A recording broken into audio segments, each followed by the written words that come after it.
kesempatan mereka untuk beraktivitas secara produktif.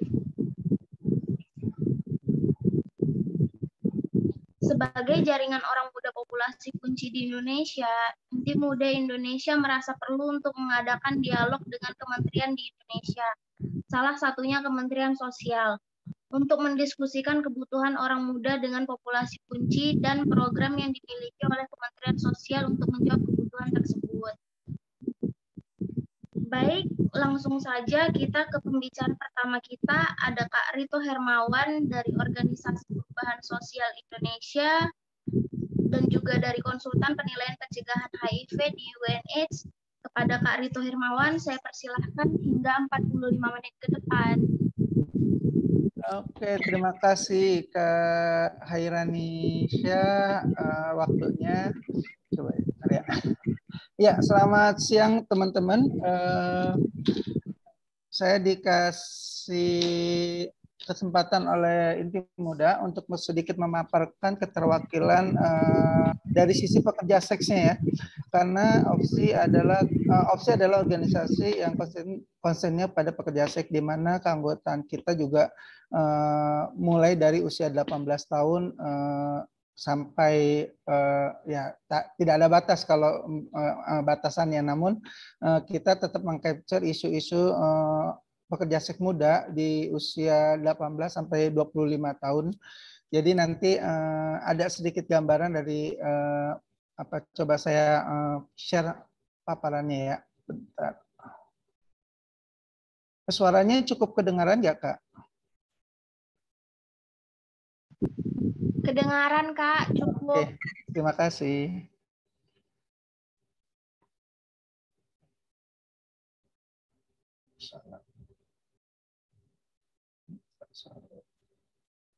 Bentar ya.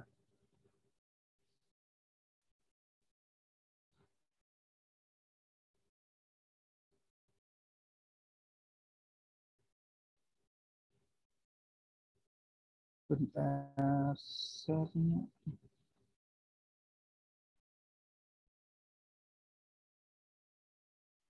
Oke. Mana ya?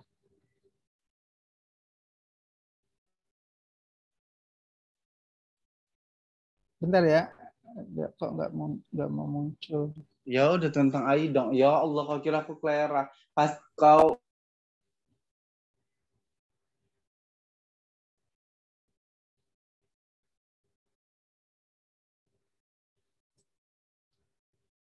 Oke, udah muncul ya, Pak? Ya. sudah, Kak. Ya, jadi hari ini adalah temanya dialog orang muda dengan Kementerian Sosial, namun OPSI coba mengangkat dari sisi pekerja seks pada orang mudanya. Gitu. Sebelumnya OPSI sedikit menginformasikan terkait dengan profilnya OPSI sendiri, bahwa Organisasi Perubahan Sosial Indonesia adalah satu jaringan nasional yang dipimpin oleh komunitas, didirikan, dijalankan, dan didedikasikan untuk pekerja seks di Indonesia. OPSI saat ini ada di 21 provinsi, ada di Aceh, Sumatera Utara, Sumatera Barat, Bangka Belitung, Jambi, Lampung, Banten, DKI Jakarta, Jawa Tengah, Jawa Barat, DIY, Jawa Timur, Bali, Kalimantan Selatan, Sulawesi Selatan, Sulawesi Utara, NTT, Maluku, Papua, dan Papua Barat. OPSI dibentuk bertepatan pada Hari Pemuda 28 Oktober 2009 dengan tujuan memperjuangkan terpenuhinya hak-hak konstitusi pekerja seks sebagai warga negara, menghilangkan stigma terhadap pekerja seks, mendorong terlibatnya pekerja seks secara penuh dalam pengambilan kebijakan program penanggulangan HIV dan AIDS, dan mendorong adanya pengakuan negara Indonesia atas status pekerja seks yang kita tahu bahwa sampai saat ini pun pekerjaan sebagai pekerja seks masih belum diakui. Jadi ini upaya OPSI terus melalui advokasi dan mendorong pemerintah agar pekerjaan sebagai pekerja seks bisa diakui sebagai pekerjaan seperti warga negara lainnya. keanggotaan OPSI terdiri dari pekerja seks, baik itu pekerja seks yang masih aktif maupun dia adalah mantan pekerja seks. OPSI ada di semua gender, gender perempuan, transpuan, dan gender laki-laki. OPSI juga saat ini bergabung menjadi anggota Asia Pacific Network of Social Workers yang kita singkat APNSW dan Global Network of Sex Work Project di tingkat regional. Ya, ini keanggotaan OPSI di 21 provinsi. Secara keseluruhan, OPSI memiliki 734, ini yang terupdate di tahun 2022. Namun coba OPSI mengklasterkan di usia 18 sampai 25 tahun yang saya mungkin kalau inti muda sampai 30 ya.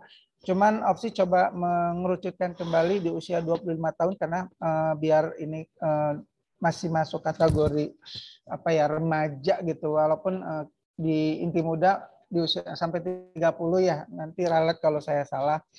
Tapi OPSI mencoba mengklasterkan di usia 18 sampai 25 tahun. Ada 130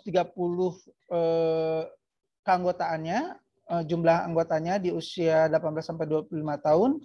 77-nya adalah gender perempuan, 41-nya gender laki-laki, dan 12 orangnya adalah gender transpuan.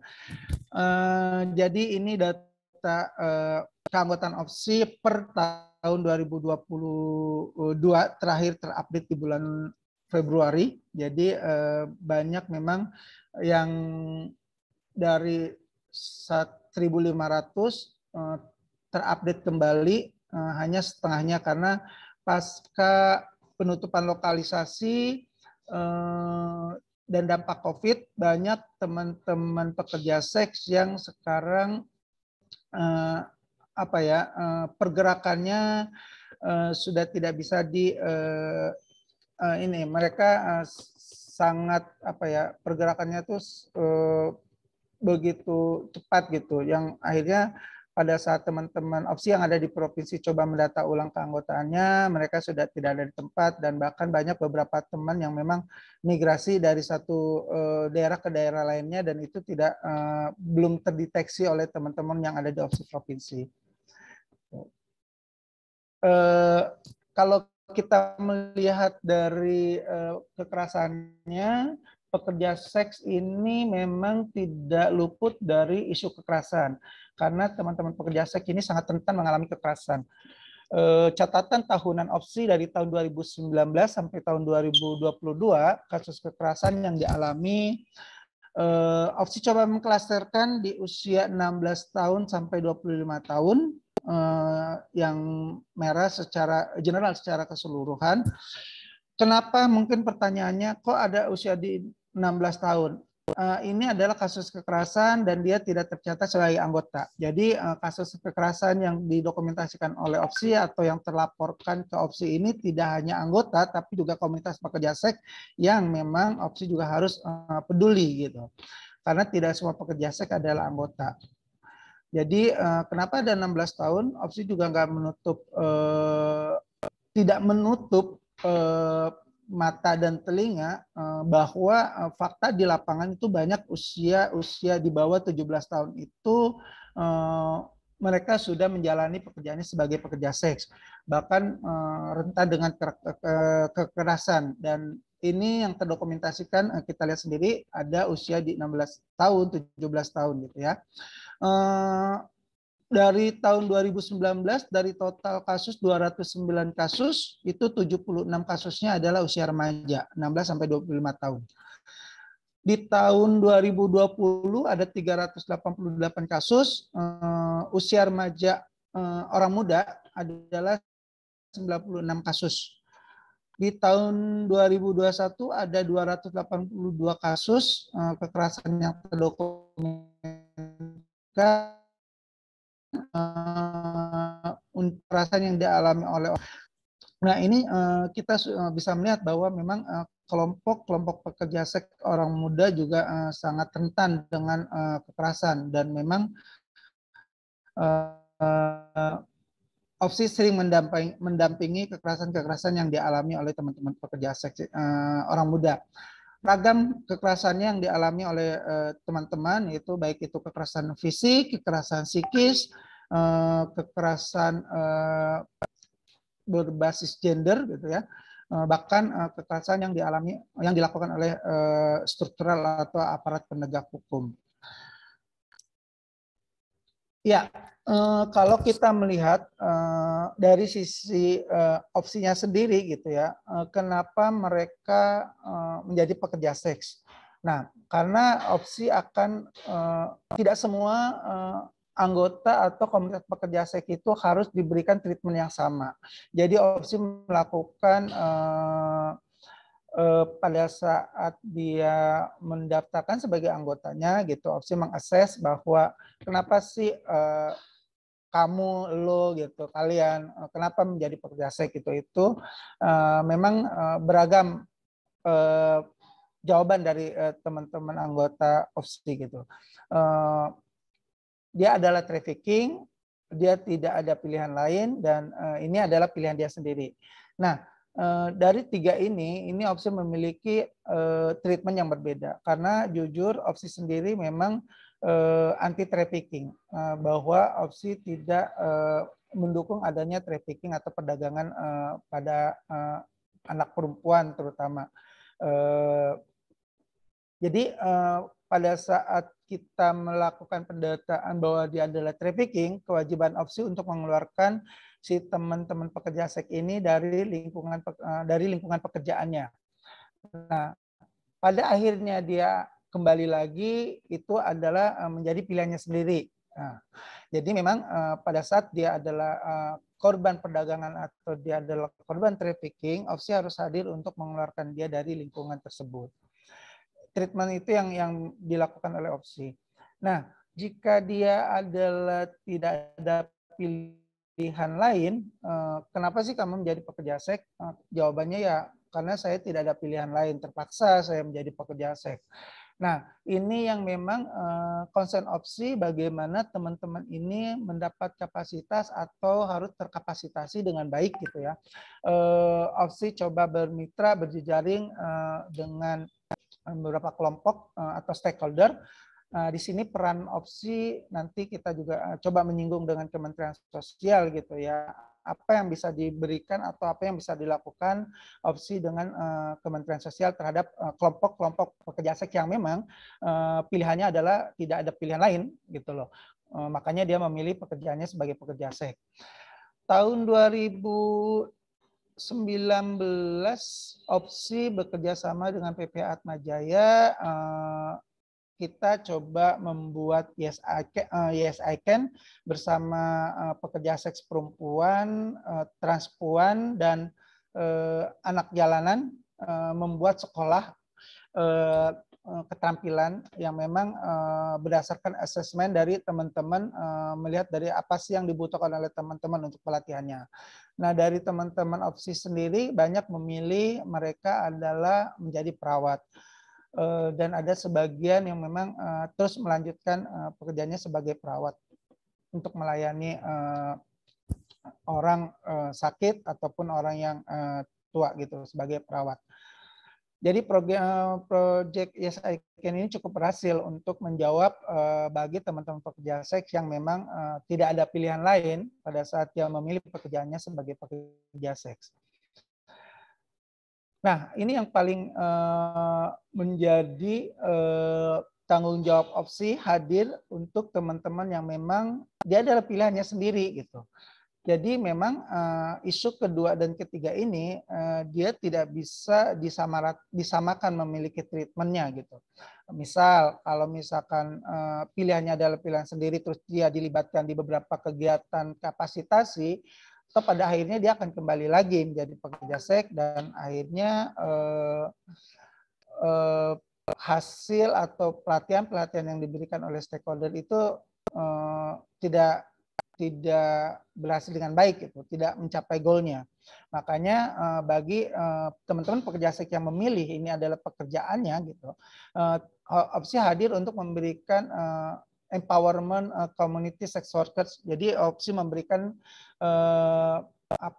penguatan terhadap pekerja seks gitu, terutama bagaimana dia untuk kelompok pekerja seks yang belum tertular HIV, dia tidak tertular HIV. Bagaimana negosiasi kondom itu diberlakukan terhadap teman-teman pekerja seks.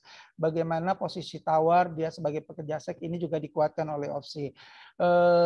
Penguatan kapasitas terkait hak kesehatan seksual dan reproduksinya, hak asasi manusia, hak atas ketubuhannya juga ini dikuatkan bagi teman-teman pekerja seks yang memang ini adalah menjadi pilihannya. Sehingga teman-teman ini juga enggak cuma sekedar sebagai pekerja seks saja, namun juga mereka memiliki keterampilan atau pemahaman dan teredukasi terkait dengan isu-isu HIV, isu-isu hak reproduksinya, kesehatan reproduksinya. Jadi memang dari tiga alasan yang dipilih kenapa mereka menjadi pekerja seks, opsi memiliki treatment yang berbeda-beda. Nah, selanjutnya kenapa sih alasan menjadi pekerja seks atau pekerja seks tidak langsung? Ini terutama buat kelompok orang muda ya. Kebanyakan kenapa kita bilang dia adalah pekerja seks tidak langsung? Karena mereka pada dasarnya adalah pekerja masih pelajar, dia masih mahasiswi. Dan dia ada pekerjaan lain seperti SPG gitu. Nah, alasan-alasan menjadi pekerja seks ini coba kita tanyakan kepada mereka. Banyak faktor yang akhirnya mereka sebenarnya hanya gaya hidup gitu, karena hedon atau karena pergaulan, karena lingkungan gitu ya, karena kayak sekarang, kalau nggak pegang iPhone itu nggak keren gitu. Terutama ABG sekarang, kalau misalkan dia tidak terlihat gaya hidupnya nggak maintain misalkan gitu ya, tidak akan diakui di lingkungan atau di circle-nya. Makanya pilihan menjadi pekerja seks untuk mencari pelanggan dan menghasilkan uang untuk merubah gaya hidupnya menjadi lebih lebih high gitu ya dari sebelumnya. Jadi kebutuhan-kebutuhan apa yang memang dia inginkan melihat karena isu sosial juga sangat tinggi, ini juga menjadi salah satu alasan kenapa akhirnya mereka menjadi pekerja seks. Dari sisi ekonomi, dia melihat karena memang dari sisi keluarganya tidak cukup kebutuhan ekonominya, sementara mereka harus melanjutkan pekerjaannya, dan ini juga dilakukan secara sembunyi-sembunyi dari keluarganya gitu. Mereka akhirnya untuk menambah perekonomian keluarganya, untuk menambah perekonomiannya agar sekolahnya bisa lanjut gitu, akhirnya mereka mengambil pekerjaannya sebagai pekerja seks. Ada lagi yang miris adalah mereka menjual jasa seksnya itu hanya demi kebutuhan habit yang memang tidak bisa tidak bisa ditinggalkan gitu. Yang mereka yang sudah terkadung menggunakan narkotika, terutama narkotika sabu, ini banyak teman-teman pekerja seks usia muda ini menjual jasa seksnya itu ditukar dengan misalnya dengan narkotika sabu gitu. Yang penting dia hari ini bisa dapat menggunakan sabu sehingga dia rela bahkan dengan pasangannya pun ditukar untuk mendapat sabu tersebut. Tidak hanya di kota metropolitan, tapi di beberapa provinsi yang memang notabene-nya isu narkotikanya cukup seksi di usia muda gitu. Jadi banyak teman-teman pekerja seks muda ini, banyak orang muda ini melakukan pekerjaan seksnya juga rela untuk ditukarkan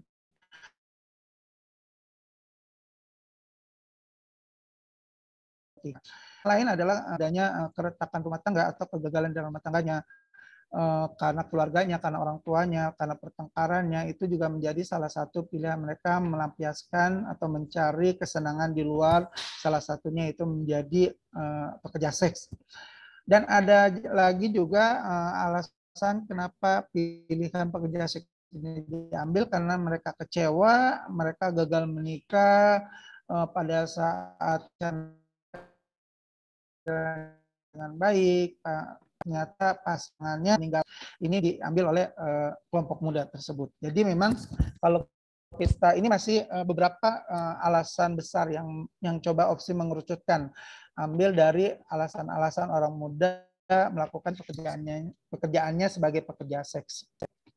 Nah, apa sih sebenarnya yang bisa ditawarkan opsi, terutama kepada Kementerian Sosial atau Dinas Sosial terkait yang memang berhubungan dengan perubahan perilaku atau perubahan ekonomi terhadap kelompok-kelompok tertentu. Nah, yang bisa ditawarkan oleh opsi adalah bekerja sama dengan stakeholder terkait baik di tingkat nasional maupun provinsi. Ya, itu tadi misalkan dengan dinas sosial, dengan Kementerian Sosial, coba membangun kemitraan gitu. Kenapa harus membangun kemitraan? Karena opsi akan menawarkan program yang tepat untuk peningkatan kapasitas bagi pekerja seks. Yang kita tahu selama ini sebetulnya apakah cukup efisien yang sudah dilakukan oleh dinas sosial misalkan terkait dengan pelatihan-pelatihan yang diberikan terhadap kelompok-kelompok komunitas kepada kelompok pekerja seks misalkan. Nah, apakah sudah tepat sasaran? Betul, dia adalah pekerja seks. Tapi kalau opsi melihat lagi dari latar belakang kenapa dia memilih pekerjaannya, apakah itu sudah tepat? Jadi inilah yang bisa ditawarkan oleh opsi bagi kelompok-kelompok misalkan mantan pekerja seks atau orang yang memang karena tidak ada pilihannya. Inilah yang bisa ditawarkan oleh opsi, program-program apa sih sebenarnya yang bisa ditawarkan oleh opsi kepada dinas sosial misalkan. Tidak semua pekerja seks butuh peningkatan kapasitas atau keterampilan memasak. Tidak semua pekerja seks itu perlu peningkatan kapasitas menjahit atau nyalon. Bahkan ada beberapa teman-teman yang kelompok pekerja seks perempuan, dia memilih menjadi montir misalkan. Nah, ini sebenarnya yang memang harusnya gayung bersambut dengan dinas sosial. Jadi harapannya kerjasama yang dibangun oleh opsi bersama dinas sosial dan bisa menawarkan program-program yang tepat sasaran dan sesuai dengan kebutuhan pekerja seks itu sendiri, dan harapannya juga itu menjadi goal yang capaian yang memang menjadi satu keberhasilan yang dilakukan oleh stakeholder terkait dengan perubahan perilaku atau merubah taraf ekonomi. Nah, selain melakukan program, juga opsi coba masuk ke dalam keterlibatan bermakna secara utuh dari pekerja seks bersama stakeholder terkait. Kenapa kita bilang keterlibatan bermakna secara utuh? Karena memang tadi saya bilang bahwa mulai dari perencanaan, itu opsi harapannya bisa dilibatkan gitu, sehingga benar-benar program-program yang ditawarkan oleh stakeholder atau dinas sosial misalkan itu tepat sasaran gitu. Siapa saja sebenarnya yang butuh pelatihan atau keterampilan. Keterampilan apa saja sebenarnya yang dibutuhkan oleh teman-teman pekerja seks. Nah, ini kenapa perencanaan di awal ini juga opsi perlu dilibatkan, karena ini kami pekerja seks, terutama pekerja seks yang memiliki muda gitu, tahu apa sih teman-teman kalau memang itu tidak ada pilihan dan pilihan lain, kalau dia memiliki keterampilan dan dia akan keluar dari lingkungannya. Nah, selain perencanaan, implementasinya juga opsi dilibatkan gitu. Jadi pelaksanaannya pun melibatkan opsi, tidak hanya di tahap perencanaan, namun di tahap pelaksanaannya pun harapannya stakeholder melibatkan opsi bersama-sama dalam melakukan implementasi program-program kerjanya.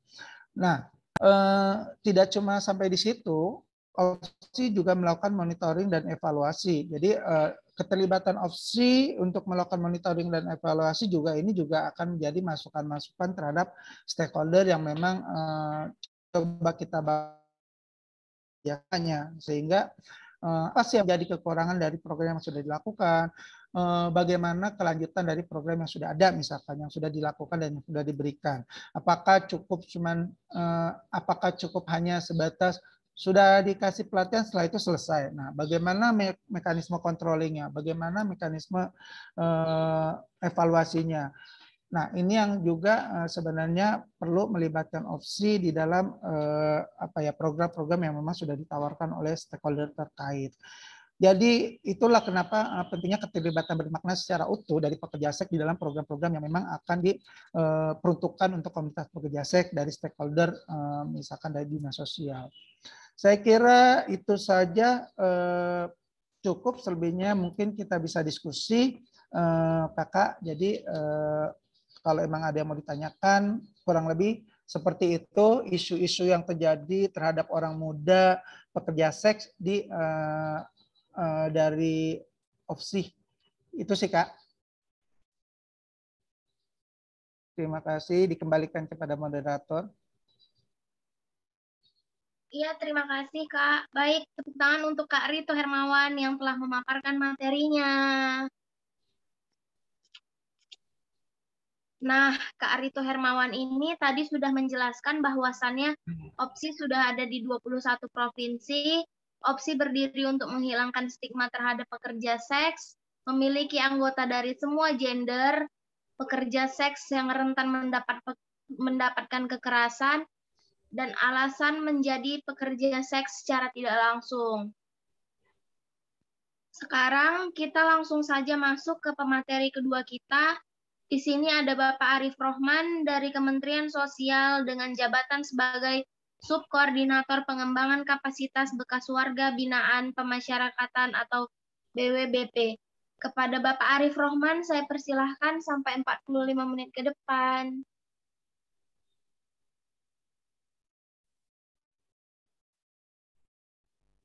Baik, terima kasih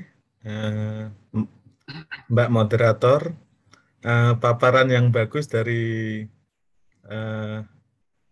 pembicara sebelumnya ya, Mas Rito Hermawan ya. Kami dari Kementerian Sosial menyambut baik ide dari diskusi kali ini karena cukup menarik terkait konteks pemuda dalam populasi kunci ya. Dan saya berusaha memaparkan perspektif Kementerian Sosial terkait dengan permasalahan ini. Mohon izin untuk share screen.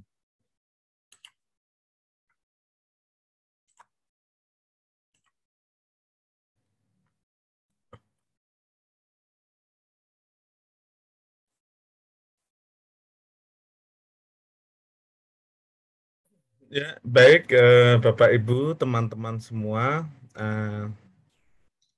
kita akan memulai.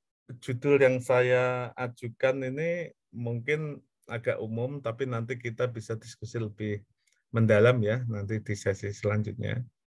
Pemuda, stereotip, dan kontribusi terhadap upaya kesejahteraan sosial. Jadi memang sekilas ya, bahwa populasi pemuda ini memang hampir 18% dari populasi global ya. Jadi pemuda usia 15 sampai dengan 24 itu diperkirakan sekitar 1,3 miliar.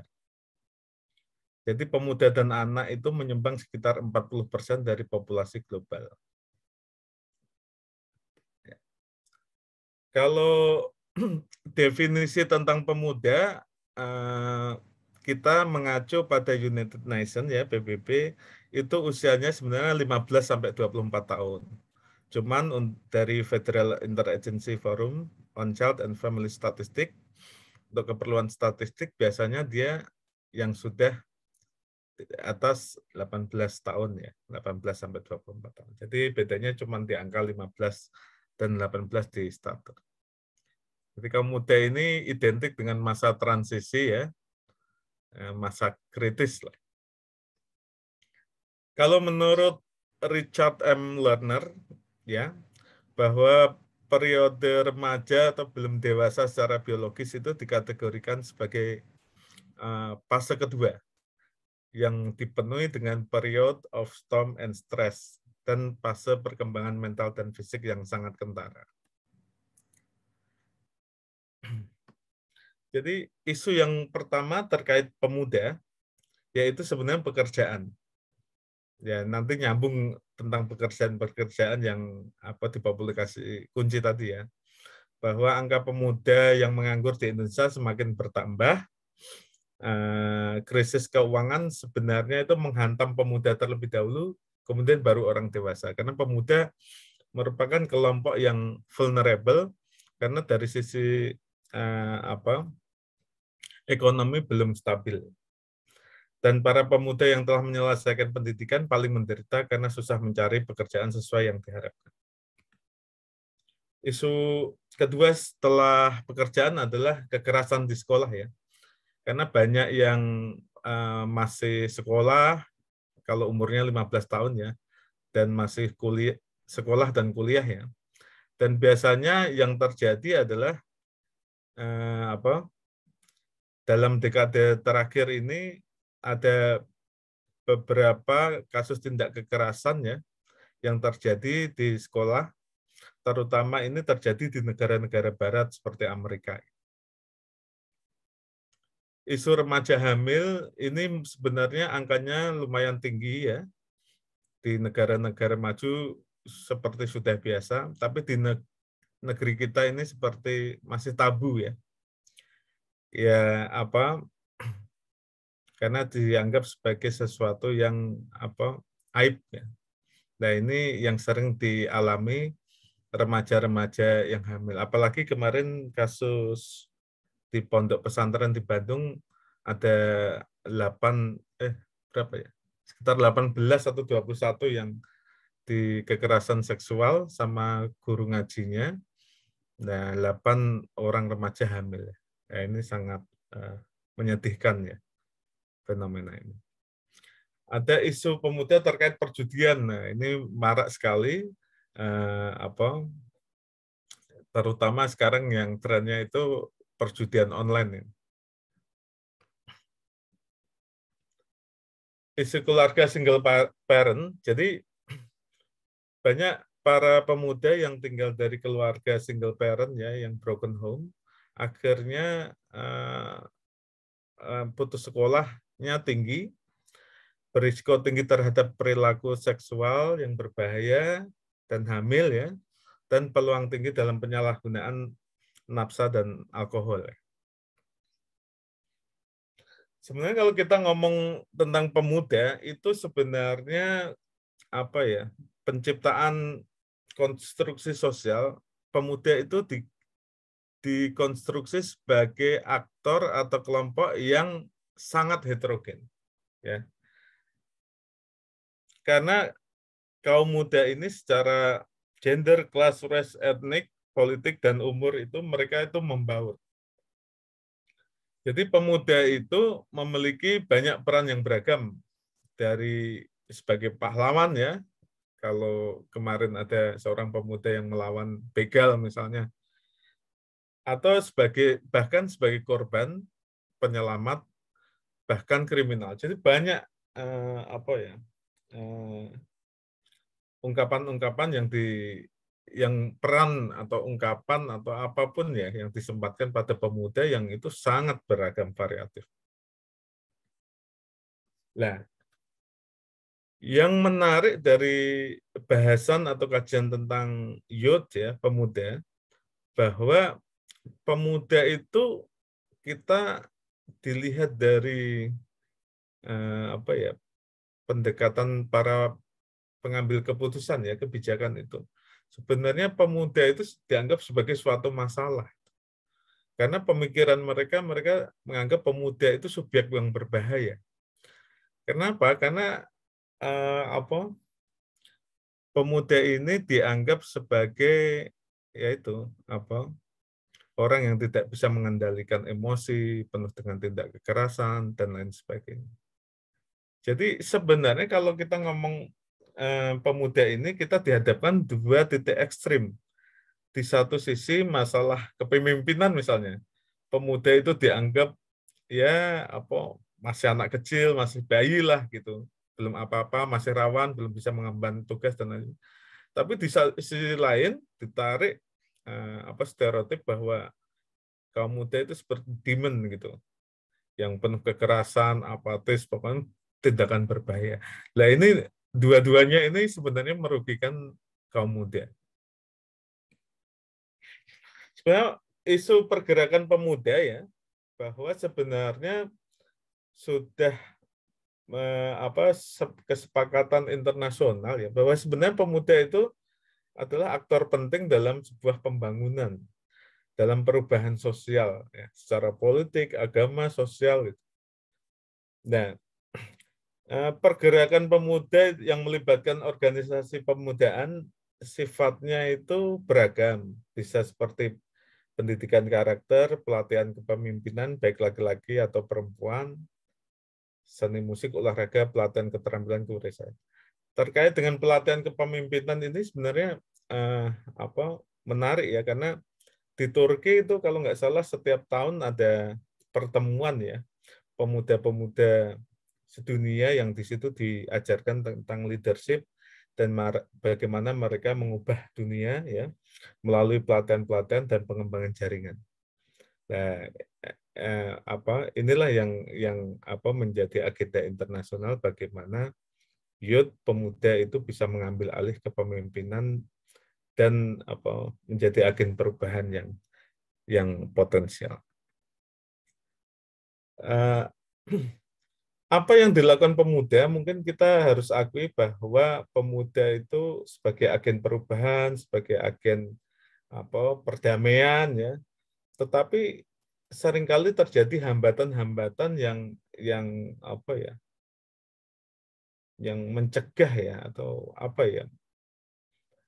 membuat sulit para pemuda kaum muda untuk maju dalam kegiatan-kegiatan atau upaya-upaya perubahan yang dilakukan. Ini yang disebut dengan ketegangan antar generasi. Yang tadi saya sebutkan bahwa sebenarnya pemuda itu dianggap belum siap atau membahayakan potensi generasi yang sebelumnya. Nah, di samping memang namanya gairah muda, bagaimana ingin membuktikan bahwa orang muda bekerja keras ya, bertanggung jawab, mandiri dan lain sebagainya. Nah, gairah ini bisa menjadi positif, bisa menjadi negatif.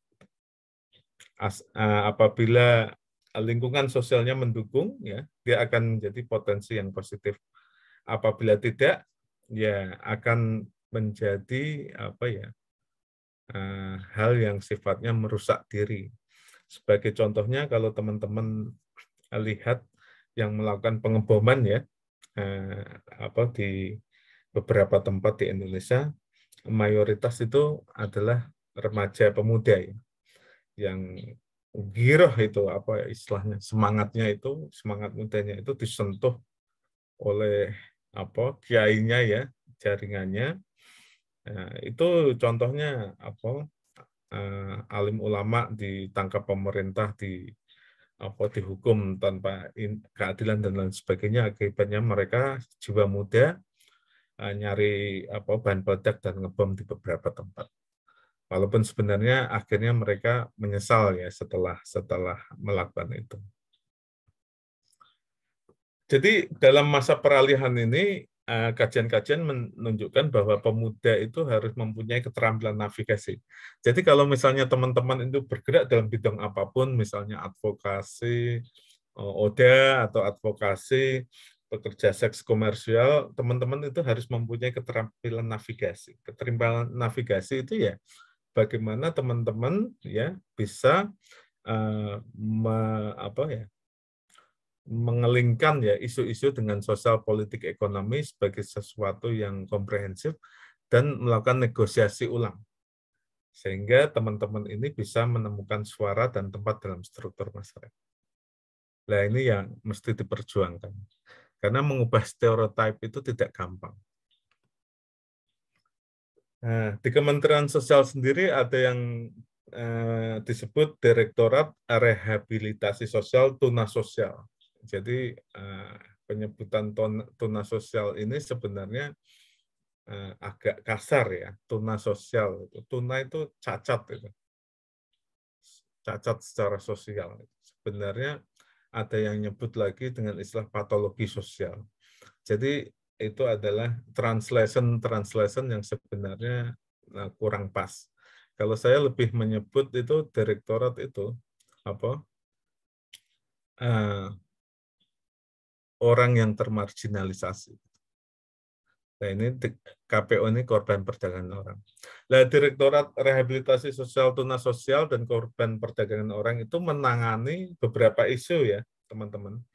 Yang pertama itu menangani orang dengan HIV/AIDS, kelompok minoritas. Di sini itu yang lebih mengemukakan itu namanya nomenklaturnya wanita tunas susila ya, WTS, tapi sekarang sudah banyak dipakai PSK, pekerja seks komersial. Dan waria. Kenapa waria itu ditangani oleh Kementerian Sosial? Jadi pertanyaannya adalah, apakah Kementerian Sosial ya, kalau kita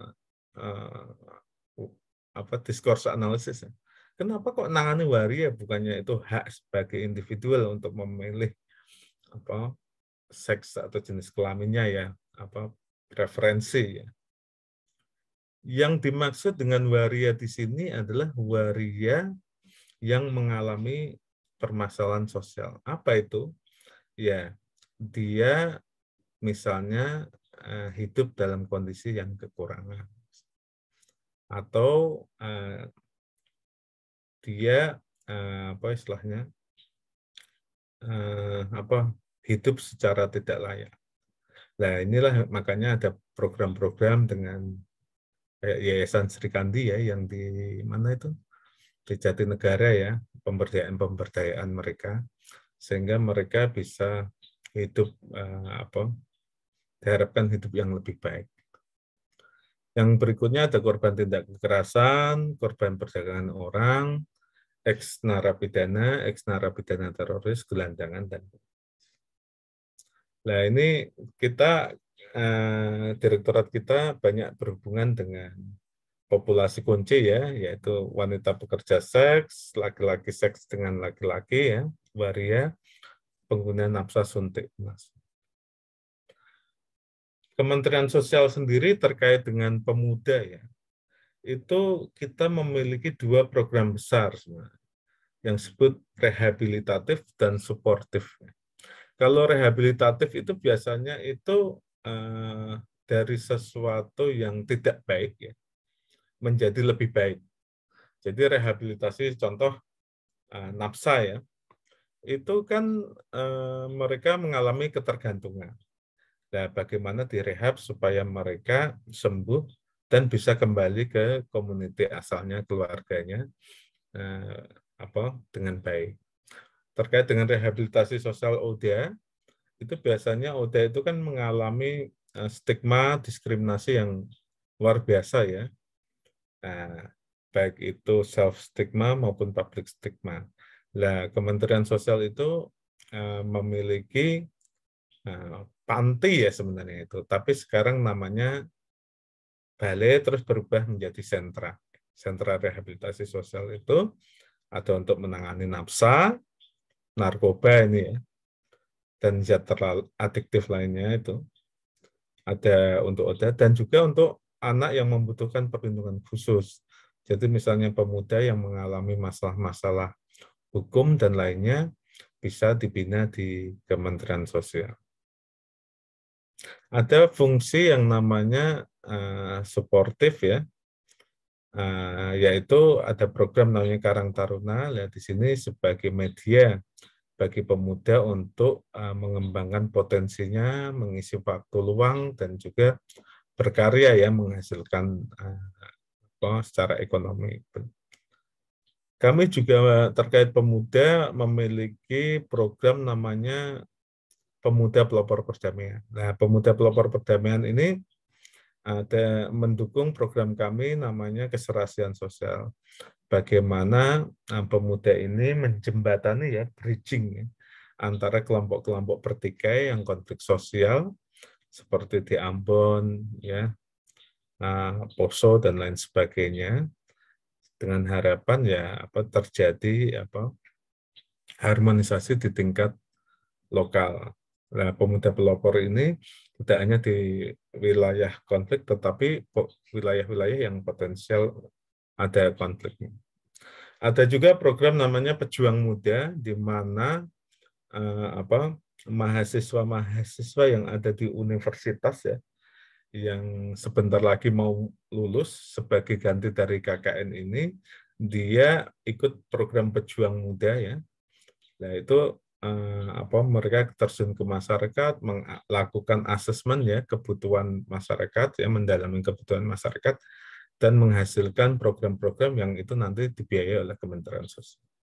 Berikutnya ada program namanya Tagana ya, itu untuk disaster management ya, penanggulangan bencana alam. Nah ini rata-rata ini isinya pemuda-pemuda yang memang memiliki kepedulian sosial terhadap lingkungan terkait bencana. Terus ada lagi mungkin kegiatan-kegiatan terkait dengan OT, yaitu bagaimana kampanye untuk masyarakat bergabung menjadi sahabat OT. Nah, Kementerian Sosial sendiri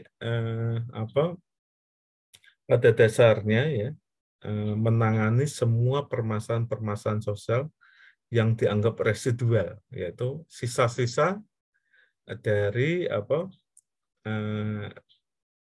kelompok-kelompok orang yang tidak tertangani oleh kementerian lain.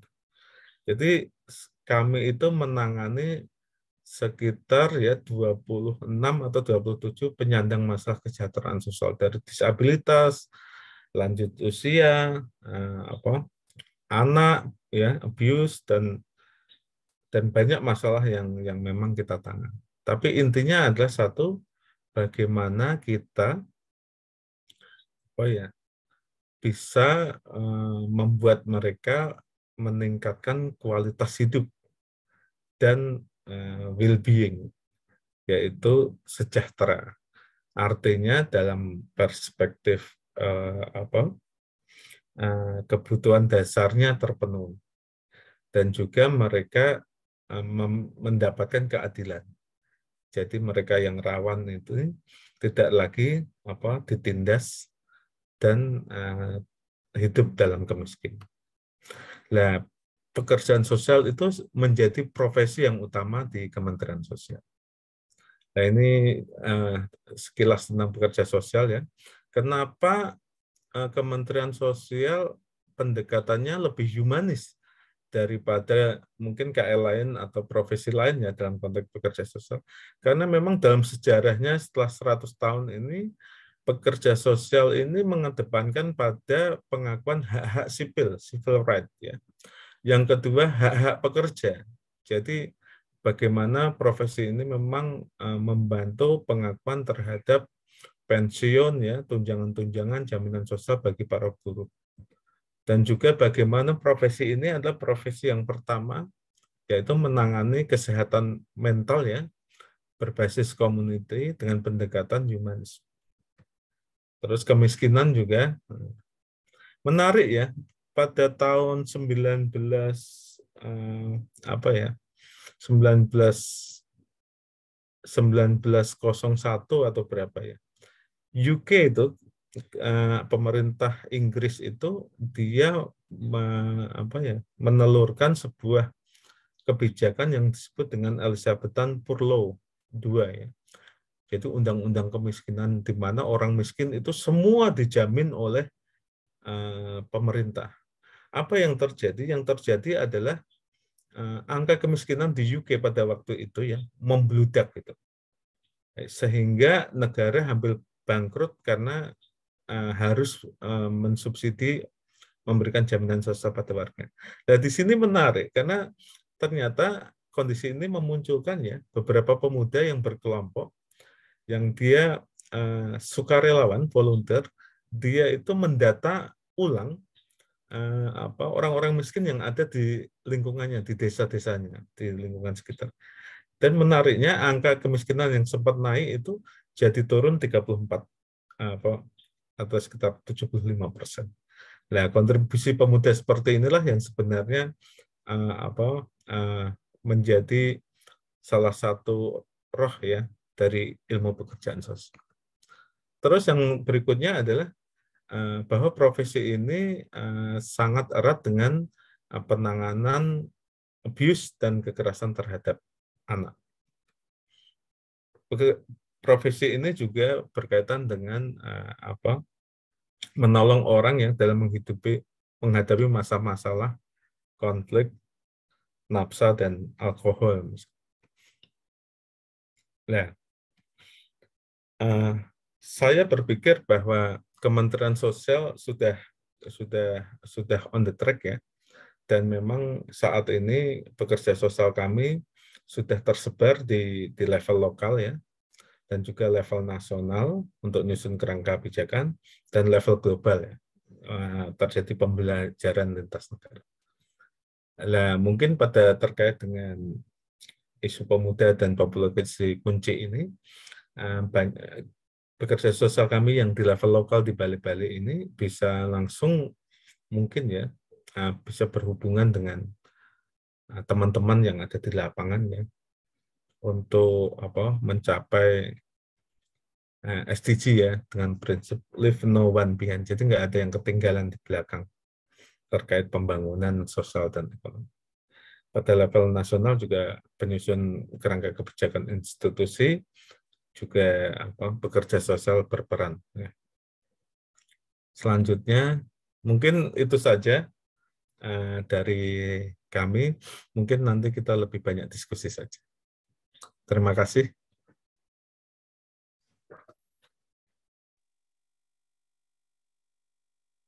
Baik, beri tepuk tangan untuk Bapak Arif Rohman yang telah memaparkan materinya. Nah, Pak Arif Rohman ini tadi sudah menjelaskan tentang pemuda sebagai kelompok yang signifikan, pengertian pemuda, isu pemuda dan pekerjaan, isu kekerasan di sekolah, isu remaja hamil, isu pemuda dan perjudian, isu keluarga single parent, dan sebagainya. Sekarang kita masuk ke sesi kedua, yaitu sesi tanya jawab yang akan ditujukan kepada Kak Rito Hermawan atau Bapak Arif Rohman. Saya berikan kesempatan kepada 3 orang terlebih dahulu. Silahkan yang ingin bertanya, angkat tangan atau sebutkan dari mana asalnya, atau boleh diketik saja di kolom chat ya teman-teman. Nah, berhubung sudah banyak nih yang mengetik di kolom chat untuk pertanyaannya, boleh Rara bacain ya dari pertanyaan pertama.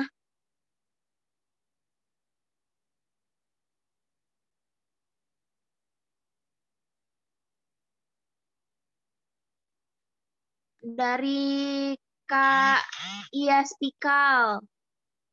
Izin bertanya, bagaimana status para pekerja seks di mata hukum khususnya di Indonesia dengan maraknya terjadi para pekerja seks terjaring razia yang dilakukan oleh pihak terkait sehingga para pekerja seks merasa tidak aman atau was-was dan tidak merasa bebas dalam melakoni profesinya. Terima kasih. Mohon maaf Kak Iyas Pika, ini pertanyaannya untuk Kak Rito atau untuk Pak Arif ya Kak? Boleh dijawab dulu Kak.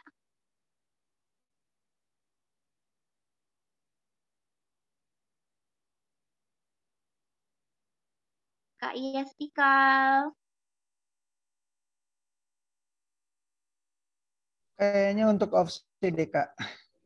Karena untuk opsi ya? Kayaknya sih ya. Iya, ya Gitu. sudah. Karena lebih. Saya persilahkan untuk Kak Rito Hermawan menjawab. Langsung jawab Kak atau gimana? Atau nunggu beberapa pertanyaan? Langsung ya, oke. Iya. Ya, terima kasih Kak Iyas. Ini sangat menarik sebetulnya. Ini yang memang dilema untuk teman-teman pekerja seks. Kalau kita bicara hukum, ada nggak sih undang-undang yang bisa mempidanakan teman-teman pekerja seks? Kalau kita lihat di KUHP, di payung hukum besarnya itu tidak ada. Di KUHP sendiri hanya mencari, dia akan mengkriminalkan atau mempidanakan orang yang memperdagangkan. Jadi kalau bahasa di pekerja seks adalah mucikari atau germoknya. Terus dia yang memfasilitasi atau yang menyediakan tempat gitu. Jadi kalau untuk secara personal pekerja seksnya sendiri, secara payung hukumnya itu tidak ada yang bisa mengkriminalkan pekerja seks kalau dari sisi KUHP-nya, dari sisi hukumnya. Namun memang sayangnya tidak ada payung hukum yang bisa melindungi pekerja seks. Jadi gini, tidak ada undang-undang yang bisa mengkriminalkan pekerja seks, tapi kita juga tidak punya payung hukumnya yang bisa melindungi pekerja seks. Nah, permasalahan yang terjadi selama ini yang sangat marak adalah karena antara payung hukum besarnya kita ini tidak sesuai dengan peraturan-peraturan yang ada di daerah, misalkan perda-perda yang ada di daerah. Nah, tindakan-tindakan razia itu mengacu pada peraturan-peraturan daerah. Beberapa peraturan daerah yang memang berpotensi mengkriminalkan atau mendiskriminasi kelompok pekerja seks, misalkan dengan adanya undang-undang kesusilaan, undang-undang zina gitu, dan bahkan peraturan daerah peraturan daerah terhadap penggelandangan gitu. Jadi memang ketertiban umum. Nah, mereka menggunakan perda-perda tibum tersebut sehingga menggiring teman-teman pekerja seks untuk dirazia atau berdampak pada potensi kriminalitas terhadap teman-teman pekerja seks. Tapi kalau kita lihat payung hukumnya memang tidak ada. Itu yang bisa saya jawab. Fakta di lapangan kenapa banyak teman-teman pekerja seks online itu sering mengalami penjebakan-penjebakan dari oknum-oknum APH bahkan Satpol PP misalkan yang menyamar sebagai pelanggan.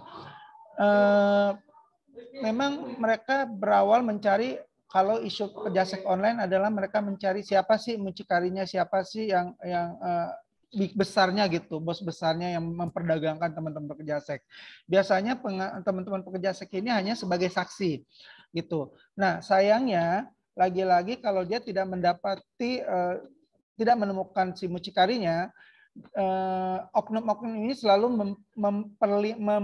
melintirkan menggunakan undang-undang ITE dan undang-undang pornografi, sehingga ini bisa menjerat teman-teman pekerja seks dari sisi pornografinya atau dari sisi undang-undang ITE-nya, bukan karena pekerjaannya sebagai pekerja seks. Jadi memang dilema sekali teman-teman pekerja seks ini pada saat tindakan-tindakan hukum diberlakukan terhadap teman-teman pekerja seks gitu. Kembali lagi kalau memang dilihat dari payung hukumnya tidak ada hukum yang bisa mengkriminalkan pekerja seks. Itu yang pertama. Yang kedua, memang potensi-potensi pengkriminalan pekerja seks ini ada di peraturan-peraturan atau perundangan-perundangan lain seperti adanya undang-undang ITE, undang-undang pornografi, peraturan-peraturan daerah yang mengacu pada ketertiban umum misalkan gitu. Nah, inilah yang berpotensi mengkriminalkan teman-teman pekerja seks. Apa yang dilakukan oleh OPSI? OPSI selalu melakukan pendampingan kepada teman-teman pekerja seks yang mengalami razia karena itu tadi contoh kasus waktu di Padang ya, ada NN yang dijebak oleh oknum legislatif gitu ya, dan kita melakukan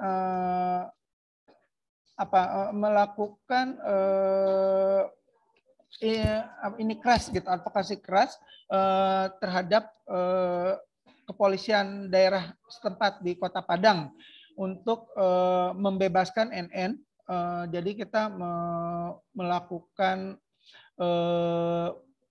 gerakan-gerakan bersama kelompok-kelompok perempuan dengan isu hak asasi manusia di Kota Padang. Terus juga kita membuat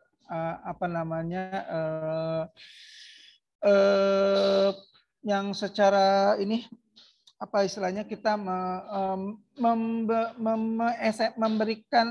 mengirim SMS langsung ke Kapolda Sumatera Barat pada saat itu untuk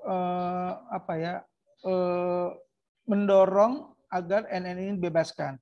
Juga terjadi yang di Kota Maiwena di Papua, ada 11 pekerja seks yang direndam di Kabupaten Waimena di kolam lumpur, dan kita juga melayangkan surat ke Kapolda Kapolda yang ada di Jakarta untuk menindaklanjuti terhadap Kapolres yang ada di sana, dan hasilnya adalah tindakan tersebut si Kapolresnya dimutasikan. Beberapa memang kita coba melakukan pendampingan secara langsung maupun tidak langsung gitu ya. Misalkan kalau kita bisa melakukan pendampingan langsung seperti yang kasus di Cibinong, teman-teman dijebak oleh Satpol PP, diambil KTP-nya, disuruh untuk membuat surat pernyataan dan perjanjian di kertas secara kosong gitu dengan ancaman-ancaman. Nah, ini kita dampingi melalui pengacara. Jadi kita ada paralegal komunitas yang dinamakan Community Legal Service atau CLS untuk melakukan pendampingan hukum terhadap teman-teman yang kita sudah bekerja sama dengan LBH-LBH yang ada di daerah. Itu yang bisa dilakukan oleh OPSI terkait dengan isu-isu kriminalisasi yang terjadi terhadap pekerja seks. Mudah-mudahan ini bisa menjawab pertanyaan dari Kak Ian.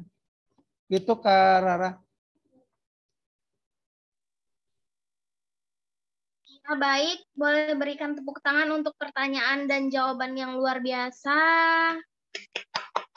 Kita lanjut ke sesi pertanyaan berikutnya ya. Rara bacain pertanyaan kedua yang sudah ada di kolom komentar.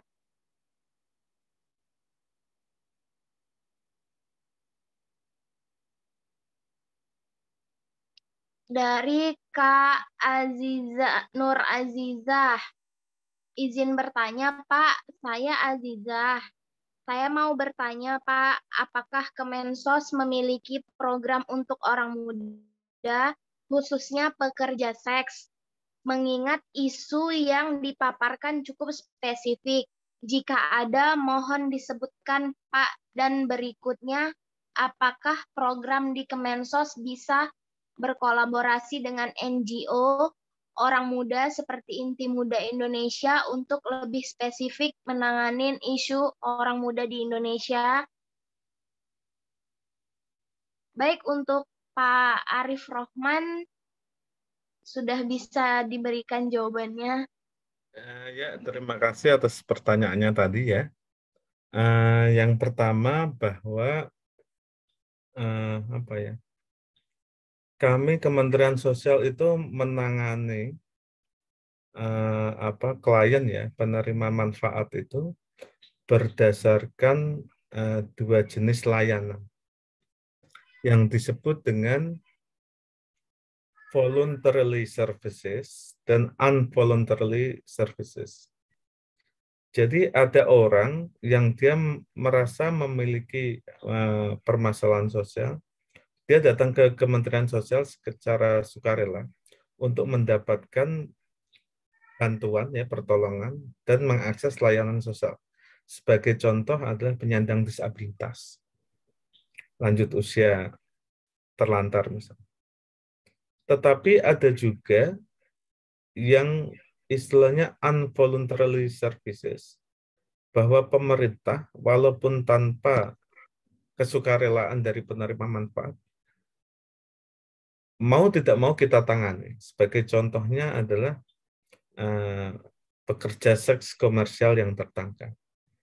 Kenapa? Karena memang undang-undang ya, peraturan hukum di kita masih menganggap bahwa prostitusi itu ya, itu adalah bagian dari kejahatan tanda kutip. Ya.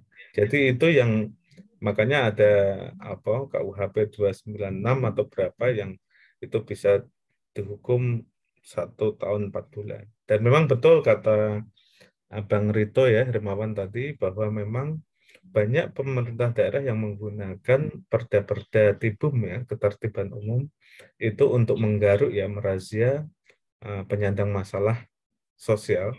Salah satunya adalah pekerja seks tadi.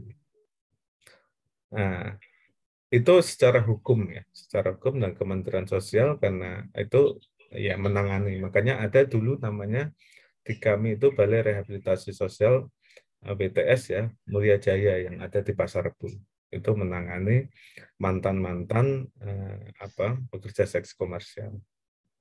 Yang berikutnya adalah bahwa cuman ya memang razia-razia yang dilakukan pemerintah daerah ini ada yang memang menurut saya agak kebablasan ya.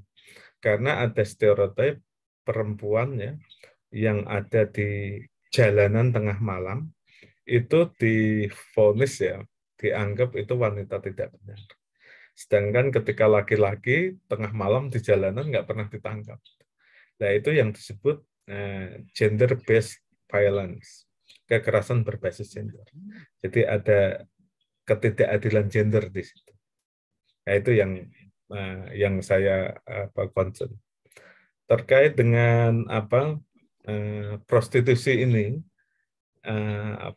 memang populasi kunci ada pada wanita pekerja seks. Itu isu yang menarik ada tentang penutupan lokalisasi. Dulu kami pernah rapat di ASEAN ya.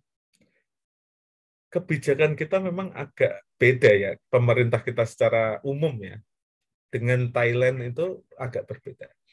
Kalau Thailand itu terkait dengan HIV/AIDS ya, itu prostitusi itu dibiarkan ya, nggak dianggap sebagai sebuah ancaman. Yang penting mereka pakai kondom gitu, pengaman ya, sehingga penularan penyakit seksual dan HIV/AIDS bisa diredam, bisa diturunkan. Di kita ini kebalikannya, kondom itu dianggap sebagai sesuatu yang tabu, yang negatif ya, sehingga tetapi orang-orang yang ke lokalisasi itu jalan terus itu. Jadi ada sesuatu yang hipokrit ya, hipokrit itu agak munafik sebetulnya, karena kondom dianggap nggak bagus, tapi memakai jasa-jasa prostitusi jalan terus. Yang kedua memang ada terkait dengan penutupan prostitusi ya, lokalisasi. Itu memang kebanyakan itu dianggap meresahkan oleh masyarakat setempat, sehingga pemerintah daerah bekerja sama dengan pemerintah pusat itu menutup lokalisasi. Nah, dan itu proses panjang dari perubahan mata pencaharian. Seseorang yang biasa hidup dari prostitusi sekarang harus survive ya, harus ngidupin keluarganya, harus makan gitu, berdasarkan dengan keterampilan baru. Nah inilah butuh pendampingan yang luar biasa ya, dan juga modal untuk memulai usaha dan lain sebagainya. Dan itu menjadi tugas bersama. Yang berikutnya adalah efek dari penutupan memang nggak bisa kita pungkiri, yaitu kalau dulu di lokalisasi itu kesehatan reproduksinya itu terkontrol ya dengan adanya kunjungan dari petugas kesehatan dan lain sebagainya. Sekarang menjadi liar gitu. Sehingga undetected. Salah satunya adalah fenomena online ya, dengan micet dengan aplikasi online lainnya. Nah itu yang menjadi concern di kita, bahwa kebijakan sosial itu yang diambil itu selalu membawa dampak positif dan negatif juga, ada impact. Tapi bagi seorang pengambil kebijakan, mayoritas mana itu yang diambil. Kami dulu menutup kerjasama ya dengan Pemda Surabaya, Kota Surabaya. Pada waktu itu Ibu Risma ya menutup lokalisasi Doli ya, itu lokalisasi tertua ya, mungkin salah satu lokalisasi tertua, dan itu memang butuh proses penyiapan sosial yang luar biasa. Dan ya itu kami bekerja sama dengan LSM lokal juga. Karena pada dasarnya pemberdayaan itu kalau tidak dibantu dengan local NGOs ya, organisasi-organisasi di level community, maka biasanya tidak jalan. Karena itu penanganan, menurut saya, penanganan yang dilakukan oleh teman-teman LKS, ya, Lembaga Kesejahteraan Sosial, itu biasanya lebih di tingkat akar rumput itu lebih militan. Dan memang siapapun ya, Lembaga Kesejahteraan Sosial boleh kok bekerja sama dengan Kementerian Sosial. Biasanya kan ada, kalau di kami ada audiensi dengan pejabatnya dan juga membicarakan apa-apa yang mungkin bisa dikerjasamakan. Jadi itu hal yang biasa. Dan Kementerian Sosial adalah kementerian yang sangat aware dan open terhadap kerjasama dengan LKS. Termasuk mungkin dengan Inti Muda Indonesia. Sangat welcome. Mungkin itu aja, Mbak, jawaban dari saya.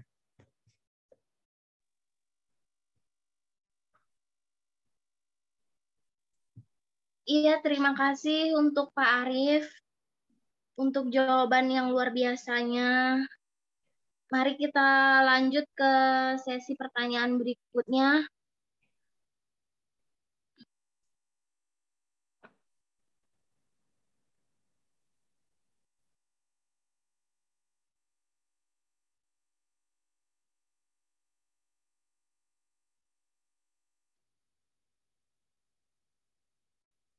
Baik, ada pertanyaan dari Kak Wira.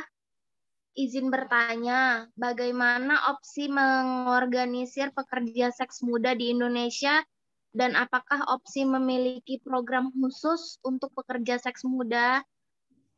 Untuk Kak Rito Hermawan, boleh silahkan dijawab, Kak. Ya, terima kasih dari Kak Wirya ya. Ya, opsi gini, kita ada di 21 opsi provinsi, itu opsi yang ada di provinsi ini melakukan sosialisasi terhadap komunitas pekerja seks di 3 gender. Jadi keterlibatan orang muda untuk masuk ke menjadi anggota opsi, yaitu tadi memang syaratnya harus di usia minimal 18 tahun.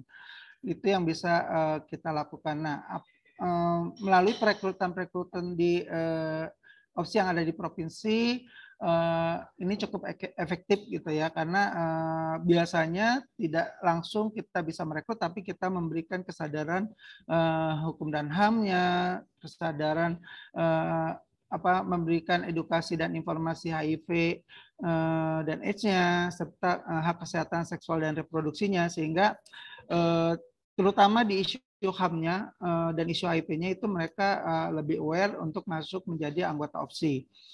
Yang kedua, apakah ada program khusus untuk orang muda? Selama ini opsi, kalau secara khusus tidak ada, belum membuat program secara khusus untuk orang muda. Tapi setiap program-program yang dilakukan oleh opsi itu menyasar memang orang muda, itu tadi yang seperti saya bilang. Karena keanggotaan opsi mulai dari 18 tahun, jadi kita random gitu. Tapi ini juga menjadi menarik, opsi memang sudah berencana sih, kemarin juga sudah bicara-bicara dengan Kornasnya Inti Muda gitu. Kita coba mau bekerja sama dengan Inti Muda, mau membahas apa sih program yang tepat untuk orang muda, terutama pekerja seks gitu ya. Karena kita tahu bahwa dampak ini ya, orang muda dengan narkotika ini yang mungkin akan kita menjadi konsen bersama kali ya dengan Inti Muda, bahwa irisan pekerja seks dengan orang muda, irisannya dengan narkotika ini sangat dekat sekali gitu. Salah satu alasan yang tadi saya paparkan juga salah satunya adalah narkotika, dan ini kita bisa coba membuat program bersama-sama. Kita akan coba merancang program bersama Inti Muda nanti ke depannya, mudah-mudahan kita bisa bareng ya Inti Muda dengan opsi untuk merancang program orang muda khususnya pekerja seks gitu. Itu sih Kak Wirya dari opsi. Ya, terima kasih untuk jawaban yang luar biasanya dari Kak Rito Hermawan. Rara lanjut ke pertanyaan selanjutnya ya, Kak. Ini ada pertanyaan keempat dari